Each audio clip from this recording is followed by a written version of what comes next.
এদিকে ঢাকা ১৯ আসনে জমে উঠেছে নির্বাচনী প্রচারণার অংশ হিসেবে বিএনপির পক্ষ থেকে সাভারের ঘুঘুদিয়া এলাকায় আয়োজন করা হয়েছে নারী সমাবেশ। এ নিয়ে বিস্তারিত জানাবেন হুমায়ুন কবির। হুমায়ুন, জানাবেন যে সমাবেশে স্থানীয়দের উপস্থিতি কেমন দেখছেন এবং একই সাথে নারীদের জন্য ভিন্ন কি ধরনের প্রতিশ্রুতি সেখানকার প্রার্থী দিচ্ছেন।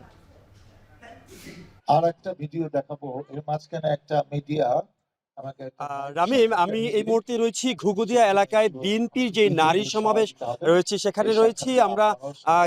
প্রচারণা শুরু হওয়ার পর থেকেই কিন্তু আমরা দেখেছি বিএনপির প্রচারণা, বিশেষ করে জমজমাট প্রচারণা, কিন্তু ১৭ বছর পর যে নির্বাচন হতে যাচ্ছে সেই নির্বাচনে কিন্তু আমরা দেখেছি সাভারে বলতে গেলে শুধু বিএনপির প্রার্থীকেই মাঠে খুঁজে পাওয়া যাচ্ছে, কারণ জামায়াতের যে প্রার্থী ছিল শক্ত প্রতিদ্বন্দ্বী তিনি কিন্তু মাঠে নেই।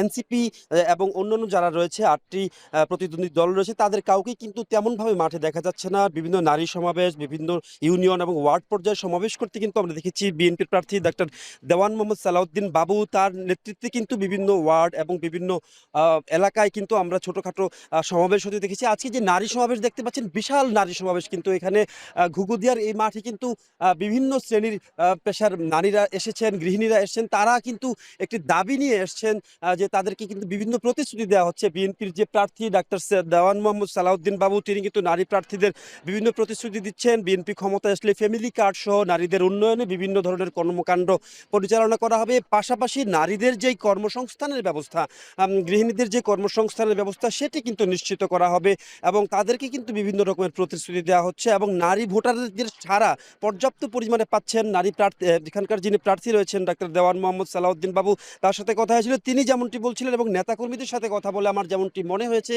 এবার ধানের শীষের যেই গণজোয়ার এসেছে সাভারে, তারা কিন্তু দাবি করছেন যে এবার কিন্তু বিপুল ভোটে বাংলাদেশের সবচাইতে বেশি সংখ্যক ভোট পেয়ে সাভারের ধানের শীষের প্রার্থী বিজয়ী হবেন, এমন কথাই কিন্তু স্থানীয় নেতাকর্মীরা বলছেন।